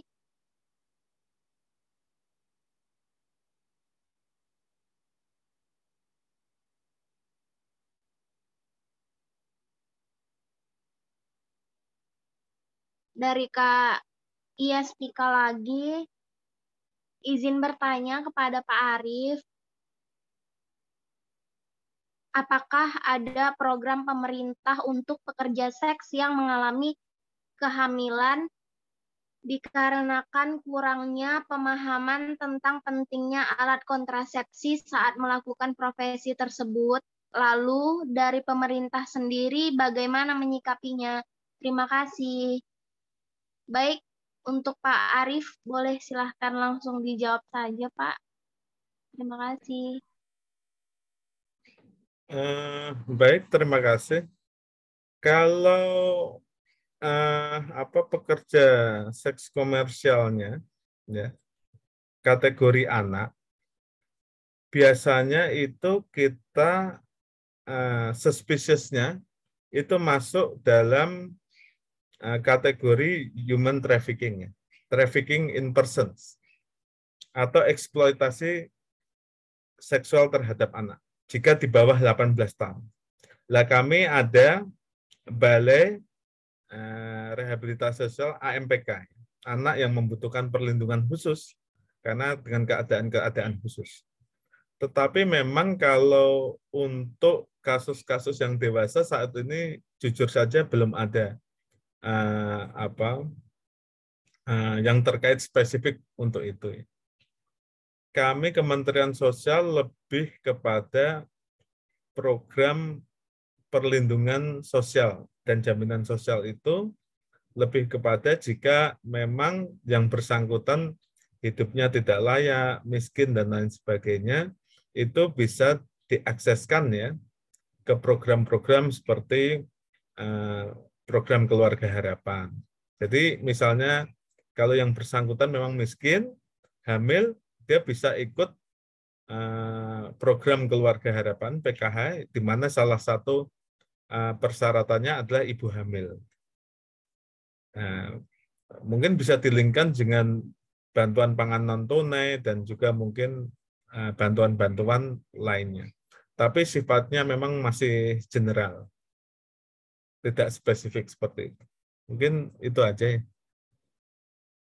Oh, satu lagi, untuk mengakses, jadi gini, Kementerian Sosial ya, pemerintah itu membagi orang miskin, kita agak melenceng sedikit tapi masih terkait ya. Membagi orang miskin itu di ranking. Ada yang ranking paling miskin itu yang basic ya, bottom itu sampai sekitar 25% itu dapat bantuan yang namanya PKH. Mereka yang 0 sampai 25% yang paling miskin itu dapat otomatis dapat PKH, bantuan pangan non tunai. Dulu namanya Rastra ya, beras sejahtera. Dulu namanya lagi zaman dulu itu Raskin, beras miskin, yang identik dengan berasnya bulukan, kuning, bubuk, kalau dikasih makan kucing, kucingnya muntah-muntah gitu ya. Nah itu mengalami metamorfose, namanya menjadi Raskin, menjadi beras sejahtera, Rastra sekarang menjadi bantuan pangan non tunai. Karena Pak Jokowi pengennya semua dalam bentuk uang sehingga orang bisa memilih. Nah, yang kedua, yang ketiga mereka dapat BPJS ya, bantuan BPJS. Kalau mereka tingkat kemiskinannya 25 sampai 60%, mereka nggak dapat PKH tapi dapat BPNT, bantuan pangan non tunai, dan BPJS. Nah, kalau mereka di atas 60 sampai 80, mereka dapatnya cuma BPJS. Jadi semakin dia bottom, semakin banyak program-program yang dapat. Dan memang menariknya sekarang karena kita ini duit negara, duit rakyat juga, kita harus sangat hati-hati, datanya harus benar. Makanya semua yang mendapatkan bantuan sosial itu harus masuk dalam data basic database ya yang disebut dengan Data Terpadu Kesejahteraan Sosial (DTKS). Jadi kalau mereka yang tidak masuk dalam DTKS, dia akan sulit untuk mendapatkan bantuan-bantuan seperti PKH, BPNT, BPJS, bahkan KIP ya, Kartu Indonesia Pintar ya, program Indonesia Pintar. Makanya bagaimana kita mengadvokasi teman-teman yang kurang mampu ya, yang pekerjaannya memang kurang layak misalnya, itu bisa masuk data terpadu kesejahteraan sosial. Menariknya, data terpadu kesejahteraan sosial ini bukan Kementerian Sosial yang mendata, tapi Kementerian Sosial itu menetapkan saja. Jadi yang ngirim itu Dinas Sosial Kabupaten Kota. Nah, Dinas Sosial Kabupaten Kota itu dari mana? Dari data yang diajukan oleh RT RW, lurah ya, sampai ditandatangani oleh bupati dan wali kota, baru dia diupload real time oleh Dinas Sosial. Itu kalau nggak salah 2 bulan sekali atau 3 bulan sekali. Jadi sudah saatnya pemerintah daerah itu mengupdate sendiri masalah sosial karena mereka yang tahu tentang permasalahan sosial di daerahnya. Cuman ya kendalanya, kenapa datanya kok itu terus, ternyata sudah diberikan keleluasaan, tetapi pemerintah daerahnya tidak mengupdate juga masih data yang lama dengan alasan nggak ada dana untuk updating atau ya sehingga yang update datanya masih relatif sedikit. Nah itu tantangan di data terpadu kesejahteraan sosial. Saat ini semua penerima bantuan sosial harus masuk DTKS. Makanya kami ex-napiter ya, gelandangan pengemis dan orang dengan HIV/AIDS yang mungkin kita pengen bantu, kita advokasi supaya masuk ya melalui pendampingnya supaya masuk di data terpadu kesejahteraan sosial lewat RT RW dan dikawal. Ini memang hal yang sederhana yang mungkin tapi sangat penting sekali untuk mendapatkan jaminan sosial ya, perlindungan sosial dari pemerintah. Mungkin itu. Terima kasih. Kak Rara sedikit mau informasi aja, sedikit sosialisasi sebenarnya. Kami sudah tidak menggunakan kata komersial lagi dalam kata pekerja seks. Jadi sudah nggak pakai PSK, Pak. Jadi kita humanis lah, jadi lebih memanusiakan gitu ya. Jadi cukup dengan pekerja seks saja. Jadi menghilangkan kata, karena kita coba lagi coba mengadvokasi menekan stigma dan diskriminasi gitu. Jadi dengan menghilangkan kata komersial di belakang pekerja seks itu cukup menghilangkan menekan stigma dan diskriminasi buat kelompok-kelompok pekerja seks. Ya, itu benar. Mungkin sama teman-teman juga gitu. Jadi sedikit ya. Terjemahan aslinya itu sex workers gitu ya, sex worker. Jadi kita coba opsi coba lagi mengupayakan advokasi ya. Kita tidak pernah menyalahkan ya, karena memang belum, jadi sambil kayak gini nih kita coba mengenalkan karena salah satu penyebab kriminalisasi adanya tingginya stigma dan diskriminasi terhadap pekerja seks. Jadi dengan coba kita mengurangi yang menyebabkan stigma dan diskriminasi itu, harapannya kriminalisasi terhadap pekerja seks juga agak berkurang. Itu saja Kak Rara, Pak Arief, terima kasih. Iya, terima kasih Kak Rito untuk edukasinya, dan terima kasih Pak Arief Rahman untuk jawaban yang luar biasanya. Sekarang Rara lanjut ke pertanyaan selanjutnya ya.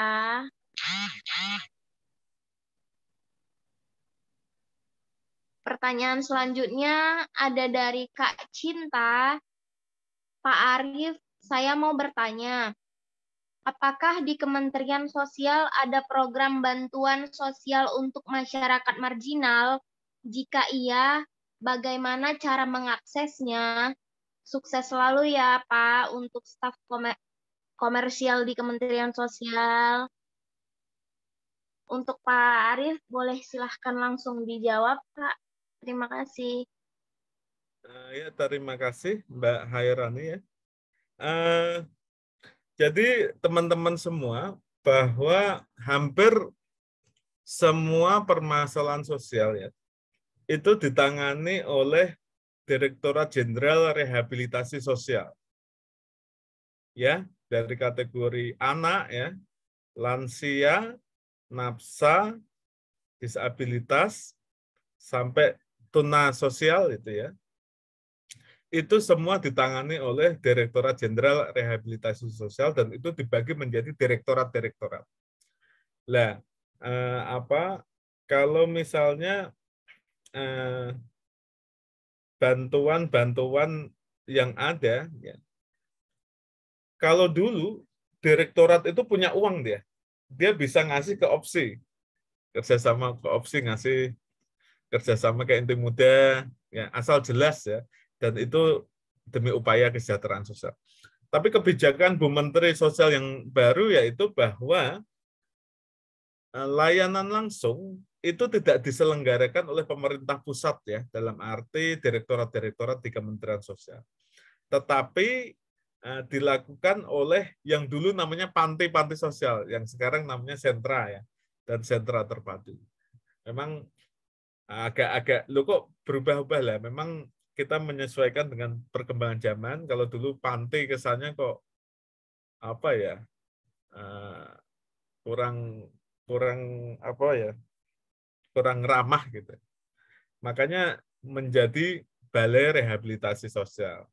Ketika balai rehabilitasi sosial kok masih kurang, dianggap kurang pas gitu, makanya sekarang namanya sentra dan sentra terpadu. Nah, kalau bagaimana kalau ada masalah-masalah sosial butuh bantuan gitu, misalnya kelompok marginal apapun ya, ada kabar gembira bahwa tahun 2021 ya, sejak tahun kemarin itu Bu Menteri mengambil kebijakan ya yang disebut dengan atensi rehabilitasi sosial, di mana layanan langsung itu diselenggarakan langsung di sentra-sentra tadi ya, balai-balai, panti-panti itu. Kami punya 41 sentra ya, rehabilitasi sosial yang ada di Indonesia. Dan itu kebijakannya yang paling fundamental adalah multi layanan dan multifungsi. Kalau dulu panti menangani cuma anak, dia sekarang menangani seluruh permasalahan sosial yang ada di masyarakat sekitarnya. Jadi kayak istilahnya puskesmas.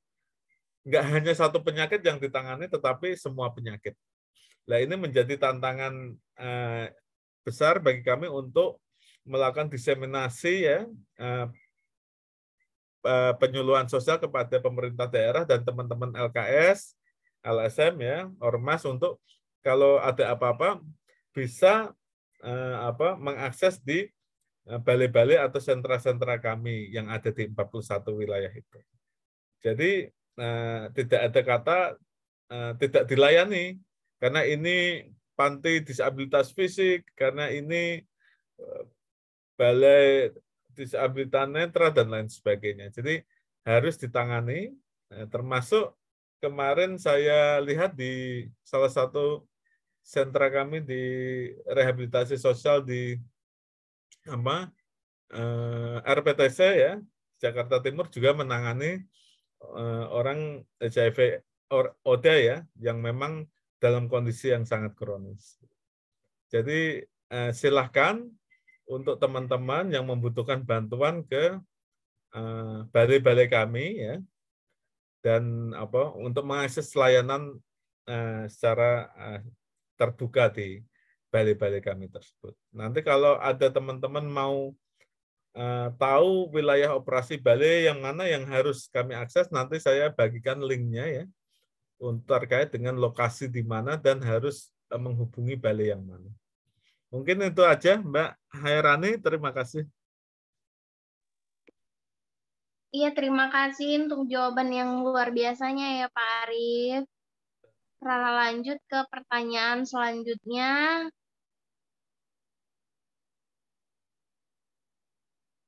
Ada pertanyaan dari Kak Christian Yosef.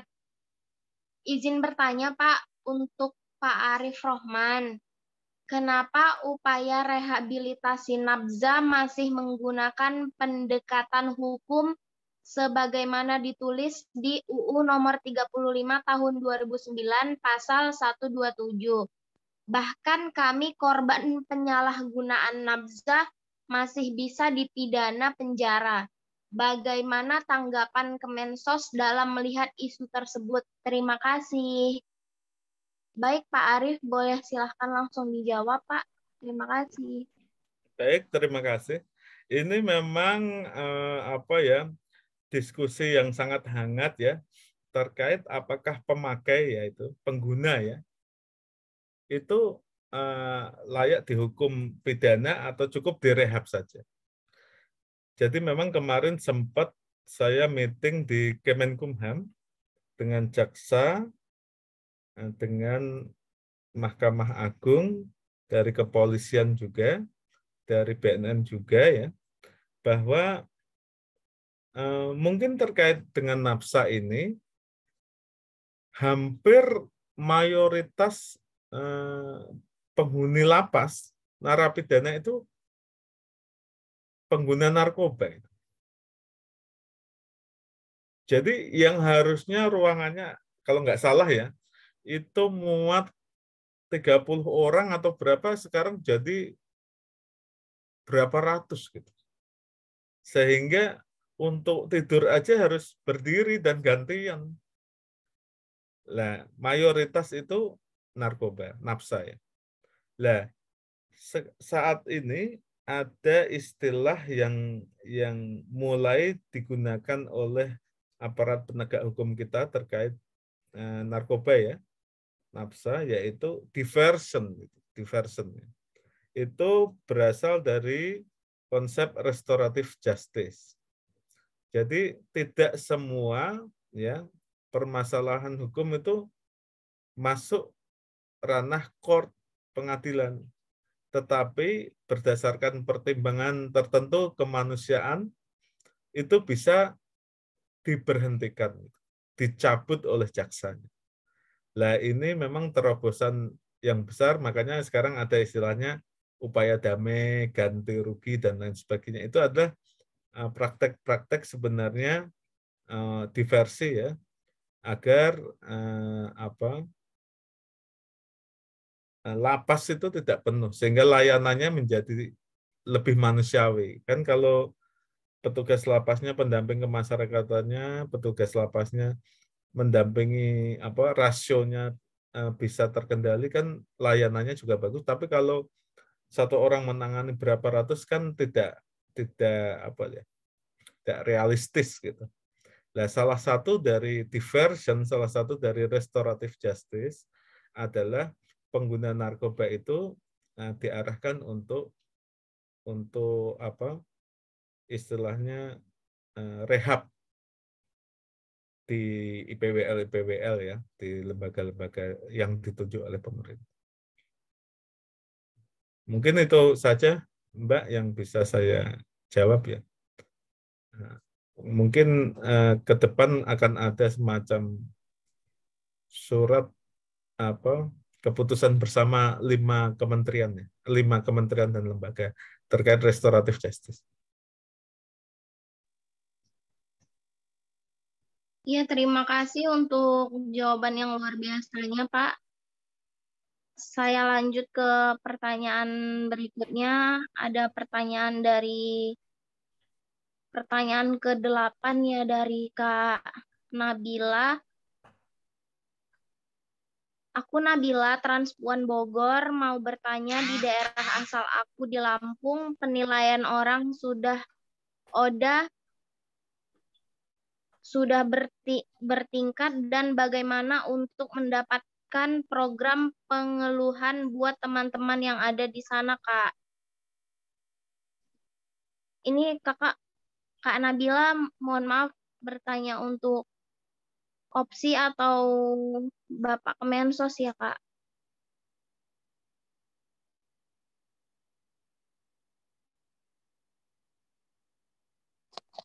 Untuk Kak Opsi. Kak Nabila bertanya untuk opsi. Kak Rito Hermawan ya.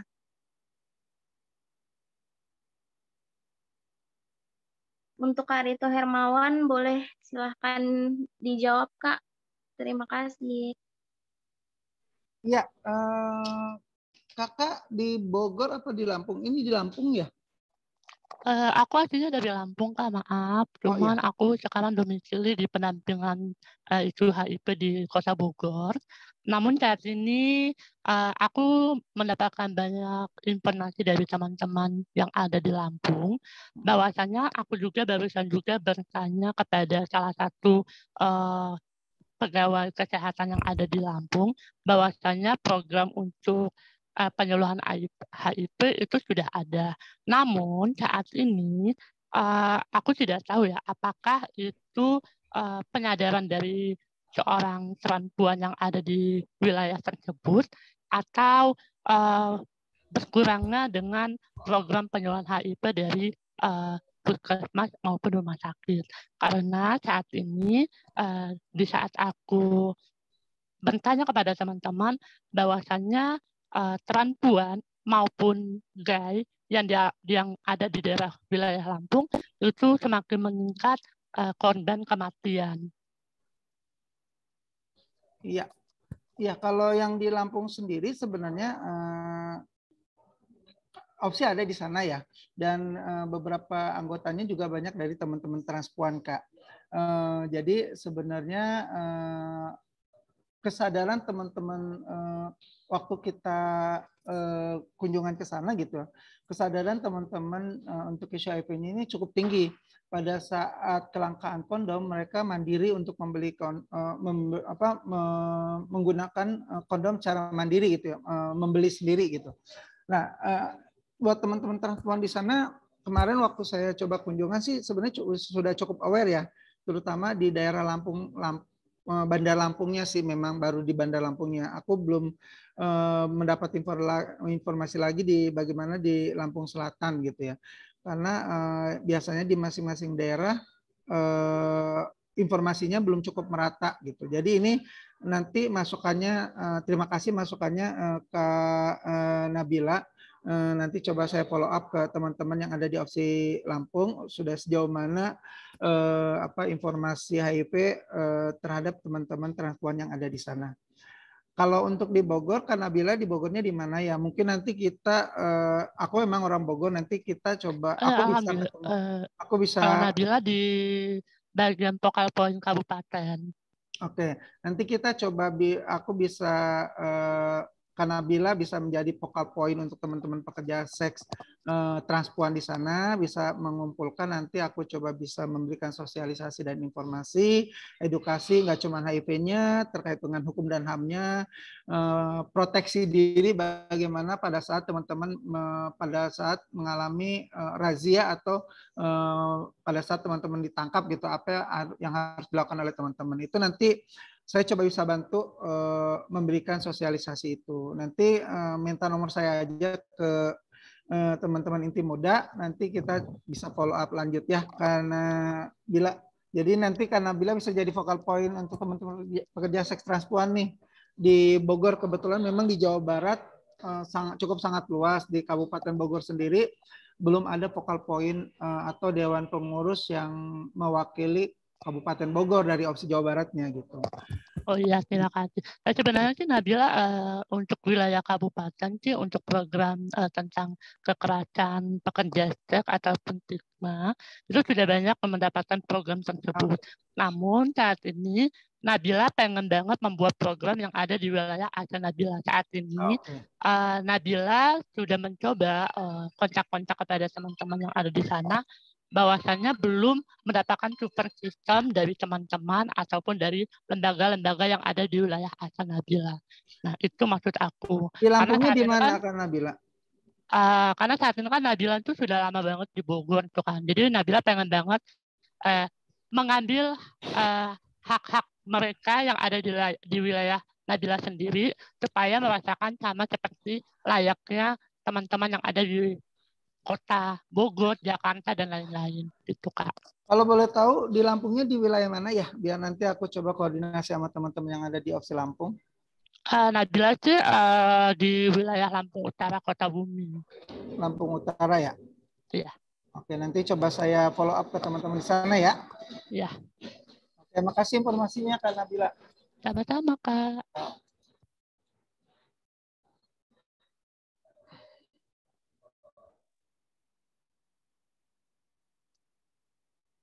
Ya, terima kasih untuk jawaban yang luar biasa dari Kak Rito Hermawan dan pertanyaan yang sangat bagus sekali dari Kak Nabila.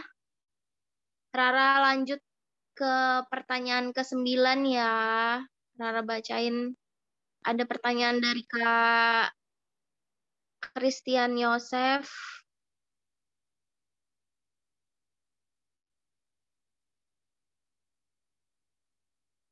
Izin bertanya, kira-kira apakah ketimpangan sosial juga menjadi salah satu faktor utama banyak orang memilih menjadi pekerja seks? Apakah ini menjadi bukti bahwa negara masih gagal menjamin kesejahteraan seluruh warga negaranya? Mohon tanggapannya, terima kasih. Untuk Kak Rito Hermawan, boleh silahkan langsung dijawab pertanyaannya, Kak. Terima kasih. Ya, setuju. Salah satu faktor penyebab pilihan menjadi pekerja seks adalah pilihan ekonomi sebetulnya. Fakta dari hasil studi opsi terkait dampak penutupan lokalisasi di 6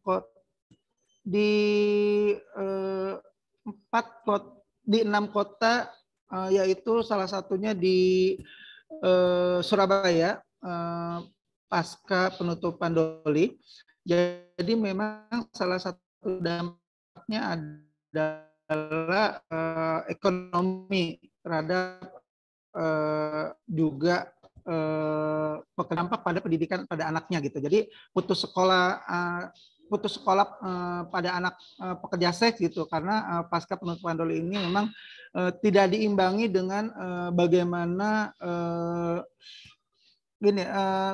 berkelanjutannya gitu, program berkelanjutannya ini sudah jalan atau belum gitu. Itu yang tidak jadi adanya pelatihan, adanya peningkatan, tapi tidak diiringi dengan monitoring yang berkelanjutan gitu. Sebenarnya ini yang perlu kita bersama-sama sebetulnya terkait dengan program. Dan memang ketimpangan ekonomi ini juga menjadi salah satu penyebab bahwa pilihan pekerjaan menjadi pekerja seks itu menjadi pilihan bagi mereka.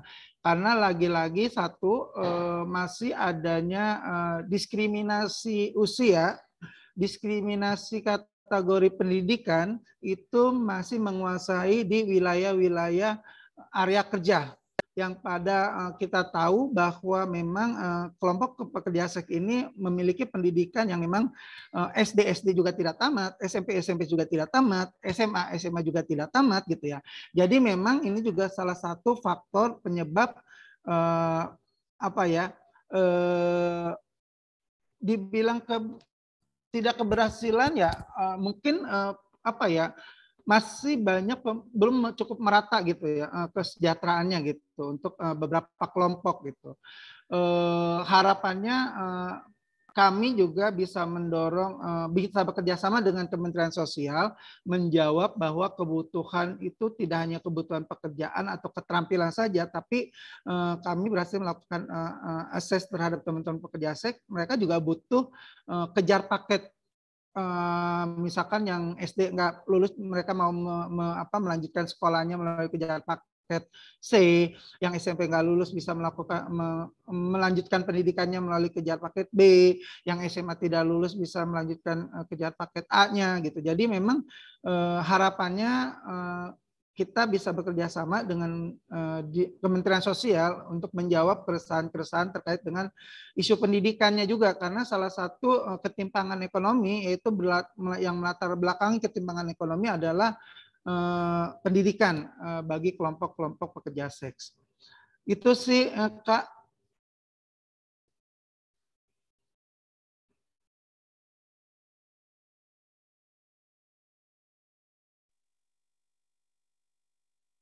Iya, terima kasih untuk jawaban yang luar biasa dari Kak Rito Hermawan. Baik, berhubung sesi tanya jawab sudah selesai, untuk Kak Rito dan Bapak Arief, adakah yang ingin menyampaikan closing statement untuk teman-teman yang mengikuti webinar pada hari ini? Iya, dari saya sedikit. Opsi tahun 2020 bulan Agustus kemarin sudah melakukan submit untuk penulisan CIDAW report terkait dengan perlakuan diskriminatif terhadap pekerja seks perempuan dan transpuan gitu. Dan OPSI sudah menuliskan CIDO report ini ke PBB Hak Asasi Manusia dan sudah mendapat tanggapan dari Kementerian KPPPA. Adanya rekomendasi yang ini juga masih kami kawal untuk melihat perda-perda mana yang sebenarnya harus dicabut terkait dengan perda-perda yang berpotensi mendiskriminasi dan mengkriminalkan perempuan dan anak, yang di dalamnya ada pekerja seks dan transpuan sebenarnya, karena transpuan di sini juga sudah masuk kategori perempuan dalam arti perempuan sosial. Nah, untuk teman-teman inti muda atau kelompok muda, saya menyarankan juga bersama-sama, ayo kita membuat CIDO report, kita belajar bersama-sama agar tadi Bapak juga sudah bilang bahwa ada kekerasan berbasis gender atau gender normatif yang sering terjadi terhadap teman-teman kelompok muda perempuan dan transpuan sebetulnya. Ada perbedaan-perbedaan terhadap kelompok orang muda laki-laki dan orang muda perempuan. Ada perbedaan perlakuan baik itu di kebijakan dan sebagainya. Misalkan, ayo kita sama-sama, tapi memang yang harus dikuatkan pertama-tama dari inti muda adanya data awal. Data awal, silakan teman-teman mengkolek datanya sehingga ini bisa menjadi bahan advokasi untuk mendorong pemerintah bersama-sama untuk ekualitasnya gitu, bahwa orang muda terutama perempuan dan transpuan juga memiliki hak yang sama sebetulnya sebagai warga negara, sehingga melalui CIDO report ini kita sebenarnya bisa membuat itu gitu, mendorong pemerintah melalui CIDO report. Itu sih Kak, terima kasih. Iya, baik. Dari Bapak Arif Rohman, apakah ingin menyampaikan closing statement-nya? Boleh, Mbak. Terima kasih ya. Saya ingin menutup bahwa masalah gender itu ya, preferensi gender, itu adalah masalah personal. Seseorang boleh memilih saya laki-laki, perempuan, ya, atau tidak memilih untuk menyebutkannya. Itu hak seseorang. Tetapi memang Kementerian Sosial yang kita tangani adalah LGBT yang mengalami kesulitan di bidang sosial ekonomi. Jadi kalau dia terkait dengan sosial ekonomi, masalah sosial ekonomi, Kementerian Sosial hadir. Itu yang pertama. Yang kedua, kenapa kita masih apa ya istilahnya, memberikan rehabilitasi bagi pekerja seks ya? Karena memang hukum peraturan di Indonesia masih belum membolehkan praktek itu terjadi secara hukum ya. Karena itu masuk dalam istilahnya kalau kasarannya itu molimo ya. Ada apa molimo itu ya? Minum, main perempuan, nggak ada main laki-laki. Main perempuan, mencuri ya, maling ya, termasuk di situ main judi dan lain sebagainya.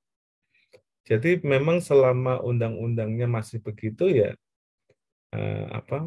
ya pendekatan dan layanan yang dilakukan sifatnya yaitu tadi involuntary services. Jadi mau nggak mau, suka tidak suka akan direhab. Karena memang pemikirannya adalah bisa hidup lebih layak.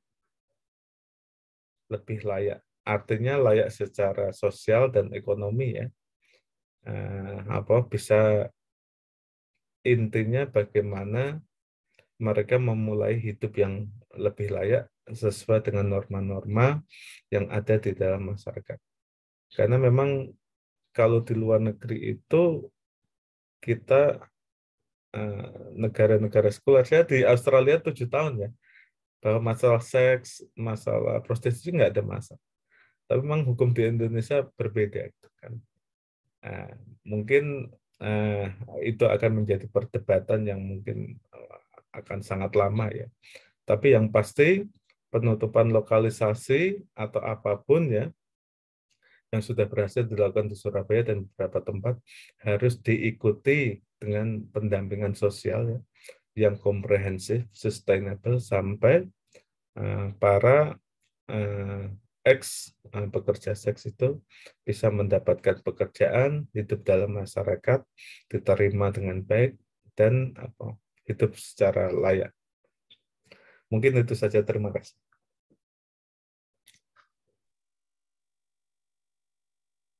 Teman-teman semua, nggak kerasa ya udah sampai di penghujung acara. Aku mau berterima kasih sama narasumber pertama kita, Kak Rito Hermawan, dan narasumber kedua kita, Pak Arif Rohman, sama Inti Muda Indonesia, dan teman-teman semuanya. Sebelum Rara tutup, yuk kita foto bersama dulu. Diaktifin ya kameranya. Kasih senyum yang paling manis. 1, 2,